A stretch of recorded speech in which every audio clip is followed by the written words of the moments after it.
Mesdames, Messieurs, chers amis, chers citoyens et chères citoyennes, bonsoir. Bienvenue à cette rubrique spéciale. Ici, c'est Jérôme Dieu seul, le prince. Comme vous le savez, c'est un plaisir et un honneur pour moi d'être avec vous en ce soir et ce aujourd'hui 22 juillet 2021. Je me sens interpellé afin de faire cette production pour vous, mesdames et messieurs. Alors, juste avant de commencer, je tiens à vous saluer, vous tous qui avez la possibilité d'être branchés ce soir et de nous suivre sur la plateforme de la radio Centre-Ville de Montréal, Québec, Canada, ou bien directement sur la télévision royale. Alors, je salue du coup pasteur Jean-Rénal Maurice, pasteur Étienne Lombard, pasteur Bernard Jean-Charles et la famille pastorale Adrien et Véronica. Alors, ces gens, je tiens à les saluer de manière toute particulière parce que, en fait, j'ai fait plusieurs rencontres, beaucoup de rencontres au cours de mon existence sur cette planète Terre, mais ces gens me sont vraiment particuliers. Donc, ce sont des gens qui sont d'un caractère très fort et ce sont des gens que vraiment j'aime leur personnalité. Donc, pasteur Jean-Rénal Maurice, c'est le présentateur de l'émission Vision d'espoir. C'est tout un homme. Pasteur Étienne Lombard, d'origine française, pasteur de l'Église adventiste du 7e jour, mouvement de la réforme, qui m'a accompagné tout au cours de mon procès avec mes enfants à la DPJ Laval. Merci beaucoup, pasteur Étienne, pour votre support, votre soutien. Donc, j'apprécie beaucoup et énormément votre soutien. Je salue du coup pasteur Bernard Jean-Charles, c'est un homme de foi, hein?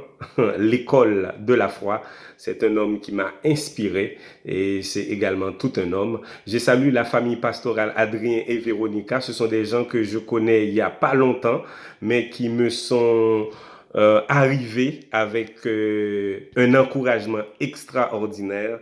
Donc je tiens à le dire publiquement, j'apprécie votre apparition. C'est quelque chose de miraculeux et même hors du commun. Donc, que Dieu vous garde et vous bénisse. Je salue également quelques frères et sœurs qui me sont vraiment chers, que j'aime également leur dévouement au niveau de la lutte chrétienne pour le royaume éternel. Je salue frère Daniel Pascal, frère Hérol et Saint-Émile. Je salue Richard Raphaël, Colin Roland, Colin Rodine, Colin Widen, sœur Betty Vieux. Donc, bref, je salue, mesdames et messieurs, tous les chrétiens et toutes les chrétiennes du monde entier, peu importe votre, je sais pas, votre religion, que vous soyez adventiste du 7e jour, témoin de Jéhovah, méthodiste, et baptiste, pentecôtiste, je sais pas, mais il y a même de bons catholiques aussi, même lorsque l'Église catholique est en train de chuter, mais il y a quand même de bons catholiques, et même lorsqu'ils sont très peu. D'accord, même lorsque ces gens, malheureusement, ils ne prient pas Marie comme leur intermédiaire, mais ils passent directement par Jésus-Christ, notre Sauveur et Seigneur, c'est-à-dire notre Rédempteur. Donc, je pense que le message est assez clair. Donc, mesdames et messieurs, je vous salue tous un peu partout dans le monde. D'accord, peu importe votre sexe, votre nationalité, votre statut, vous êtes vraiment concernés par la cause que je suis en train de mener. Donc, vous vous rappelez l'histoire de George Floyd aux États-Unis, donc qui a été assassiné par un policier américain. Donc il l'a cloué pendant plusieurs minutes, si on peut dire. On parle de 8 minutes. Donc, finalement, il a détruit sa vie. Donc, ce qui a fait que le monde entier était soulevé par vraiment l'injustice qui a été commise à George Floyd aux États-Unis, mesdames et messieurs. Donc, moi qui vous parle, c'est et à peu près la même chose. Donc, j'ai eu effectivement à subir un cas de violence, pas seulement moi, mais toute ma famille avait subi un cas d'enlèvement, de kidnapping en Haïti. Donc, pas moi personnellement, mais c'était mon petit frère, Jean-Richard Choubi-Colin. Donc, il a été effectivement enlevé, kidnappé. On l'avait jamais revu. C'est comme si, dans le fond, il a été tué. Il a été tué par balle. On avait donné plusieurs rançons. D'accord? Plusieurs rançons ont été demandées et cela a appauvri la famille, mais on l'a tué, on a pris les rançons et il a disparu à tout jamais en Haïti. Donc, c'est comme à ce moment-là, Haïti était devenue une terre infernale, une terre d'enfer, parce que le jeune homme, il avait 25 ans, il sortait de l'université, de la faculté, et avec son ami. Donc, il a été vraiment définitivement mis en déroute, en défaite, et il a été tué, mesdames et messieurs. On l'a jamais revu. C'était le seul frère, le seul petit frère que j'ai eu. Donc, on est de la même mère. Nous avons 3 sœurs, dont je viens de citer tout à l'heure. Donc, en fait, bref, chers amis, qu'est-ce qu'il faut comprendre par rapport à tout cela? C'est pour cela que, en tant que citoyen du royaume éternel, je m'adresse particulièrement à l'Église de Dieu, à l'Église de Jésus-Christ, pour qu'on puisse prier pour les membres de la famille, tous les membres de la famille. Donc, notamment pour mon fils Christopher Jérôme, qui a 10 ans et qui est retenu, qui est maintenu par la DPJ Laval.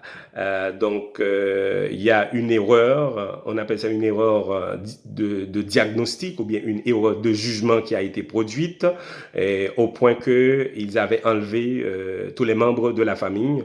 Mais maintenant, qu'est-ce qui est arrivé? Ils ont relâché plusieurs enfants. Plusieurs enfants sont relâchés parce que j'ai 4 enfants. Il y a 3 qui sont relâchés, mais il y en a un autre qui est resté à la DPJ. Il s'agit de Christopher Jérôme.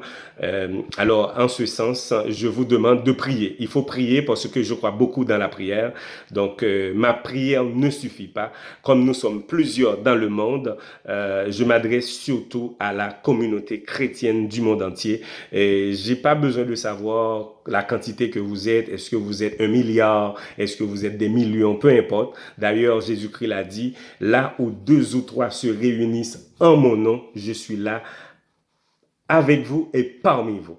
Mais je crois que plus il y a de prière, eh bien, plus il y a de puissance. Nous devons prier jusqu'à ce que, eh bien, on relâche l'enfant Christopher Jérôme, qui est séparé de son père, de sa mère, de sa sœur, de ses frères.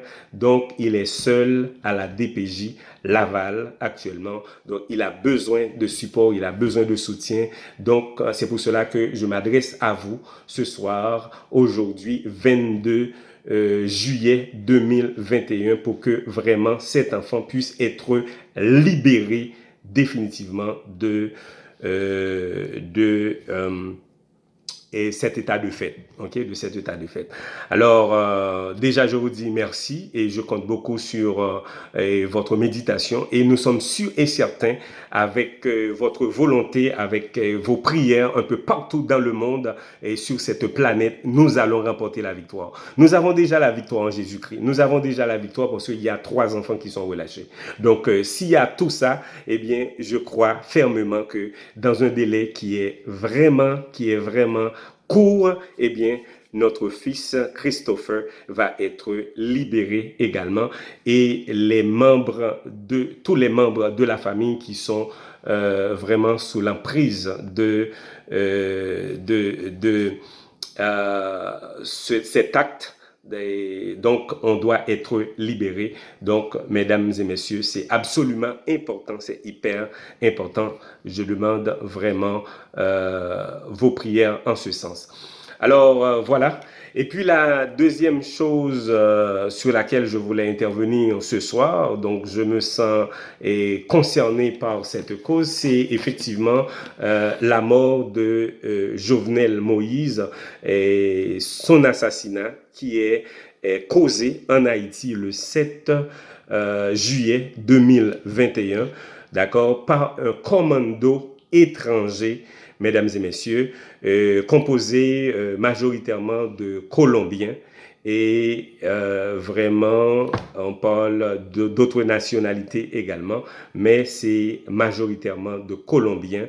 Et je pense que c'est une force étrangère qui est utilisée, mais ceci, c'est un acte de trahison également par des fils et des gardiens de la nation. Ça, il faut le dire. Donc, en ce sens, je tiens particulièrement à présenter toutes mes sympathies et mes condoléances à la famille du défunt Moïse Jovenel. Ce nom, si vous voulez bien, nous rappelle quelque chose. Ce nom Moïse, Jovenel, Moïse, ça signifie sauver des eaux. Moïse qui était un leader.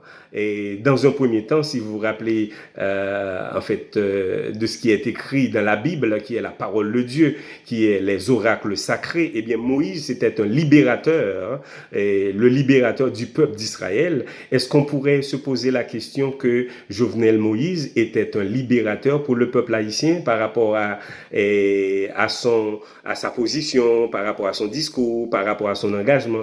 Est-ce qu'on peut poser la même question? Donc, je vous laisse le soin de répondre à cette question. Donc, Jovenel Moïse, effectivement, on peut dire, je suis pas un homme politique, je suis apolitique par rapport à ce qui se passe en Haïti. C'est quelque chose qui m'intéressait vraiment pas. La politique, c'est pas comme ça on devrait faire la politique. La politique, c'est la gestion de la cité, mais quelle cité, quelle gestion? Donc, je critique énormément cette façon de faire en Haïti depuis plus de 200 ans après la mort de Jean-Jacques Dessalines, après la mort de Toussaint Louverture, après la mort de Christophe, etc. Donc, c'est tout un tohu-bohu, c'est tout un mélange et une sorte de babel, de confusion qui se produit dans la politique haïtienne depuis plus de 200 ans. C'est pour cela que je n'aime pas en parler, je n'aime pas en prendre position. Donc aujourd'hui, d'après les recherches qui sont faites, on pense que c'est le 5e président qui est assassiné au pouvoir. Mais d'après toutes les recherches, je veux pas trop discourir par rapport à cette démarche historique, mais d'après toutes les recherches scientifiques et historiques réelles, on pense qu'il y a plus de 15 présidents qui ont été assassinés au pouvoir, et très souvent ce sont des actes de trahison.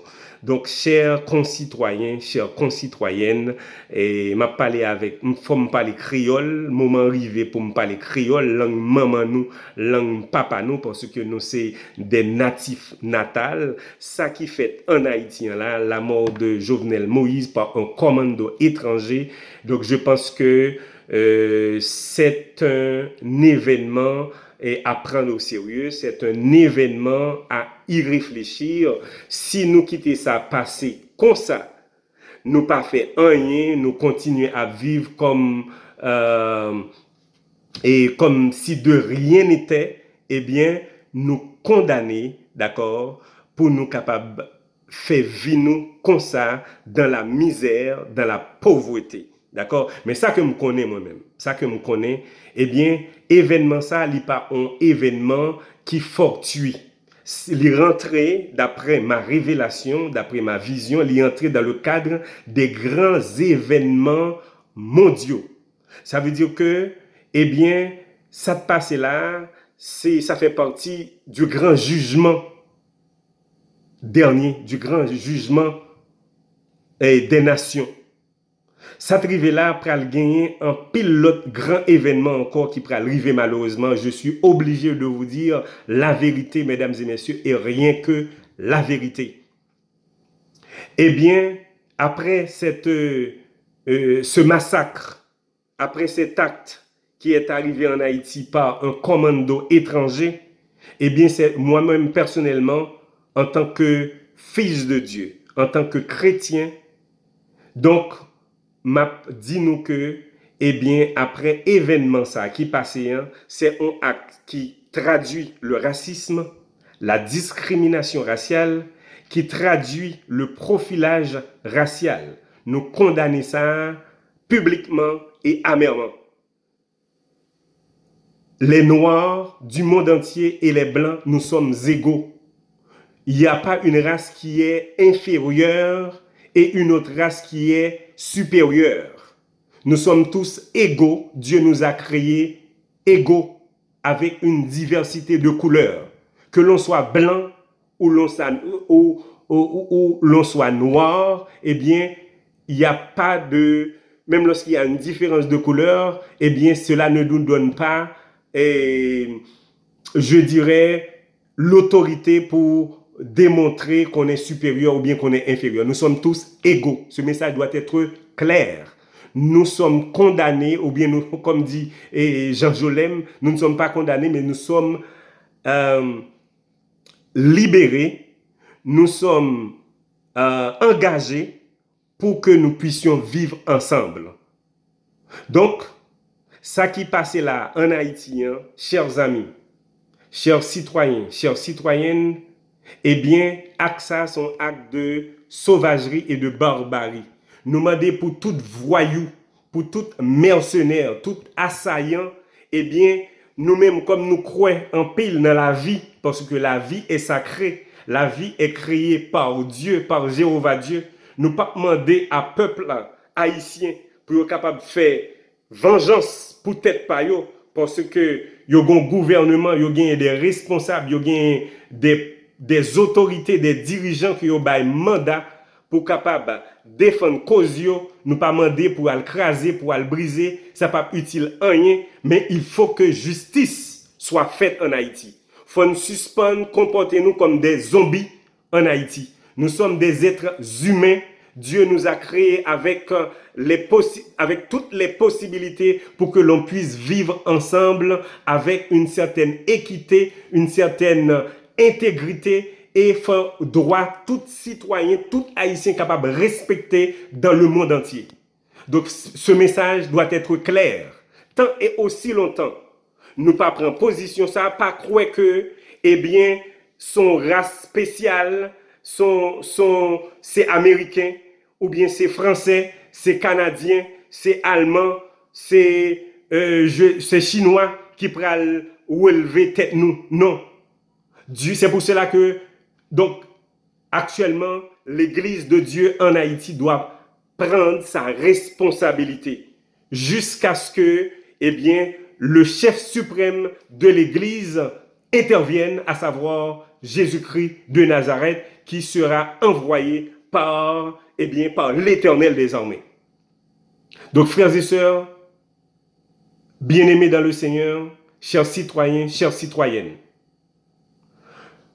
ce qui est arrivé. Mais cependant, un acte d'assassinat, un acte de sacrifice de cette manière par un commando étranger, trahi par des fils et des gardiens de la nation, ne doit pas être pris à la légère. Faut nous ouvrir les yeux, nous, faut nous ouvrir les oreilles, nous, faut nous gagner bouche, faut nous parler, eh bien, nous arriver dans un moment, faut que, eh bien, même gens, l'autre nation, yo, prend responsabilité, yo, à savoir les États-Unis d'Amérique, le Canada, la France, l'Allemagne, le Royaume-Uni, pour ne citer que cela, eh bien, Haïti, la première république noire, eh bien, on doit définitivement prendre notre responsabilité. Haïti était la perle des Antilles. Haïti est la première nation indépendante du monde entier. Gan pile moun qui jaloux par rapport à cet état de fait, c'est ça qui fait au fait tout ça dépend de eux-mêmes pour que nous capables de rester dans l'état que nous y sommes. Eh bien, je ne dis, au nom de l'Éternel, au nom de l'agneau immolé, au nom du lion de la tribu de Juda, nous avons demandé pour que le peuple haïtien capable de prendre responsabilité en main et que la solution d'Haïti ne doit pas venir de l'extérieur. La solution d'Haïti est de Dieu. Eh bien, qui ça m'a dit, bon Dieu m'a dit, c'est remer bon Dieu premièrement et remer prochain, même gens nous remet tête nous. Donc, situation ça, il n'est pas passé comme ça. Nous pas dans démagogie, nous pas dans niaiserie, nous pas dans téténade. Cette fois-ci, il faut que justice soit faite pour Haïti. Il faut que peuple capable de retirer dans la misère noire depuis 200 ans, dans cette pauvreté, dans cette injustice, dans cette zombification. Donc ici, c'est Jérôme, Dieu seul, votre ami. Nous sommes capables de suivre nous sur Facebook, sur Didier Jérôme, ou bien sur YouTube, Télé Royal, ou bien nous sommes capables de suivre production nous sur Radio Centre-Ville de Montréal, Québec, Canada, le 102.3 FM. Merci beaucoup pour votre attention. Que Dieu vous garde et vous bénisse. Que Dieu bénisse et restaure Haïti. Amen. À la prochaine.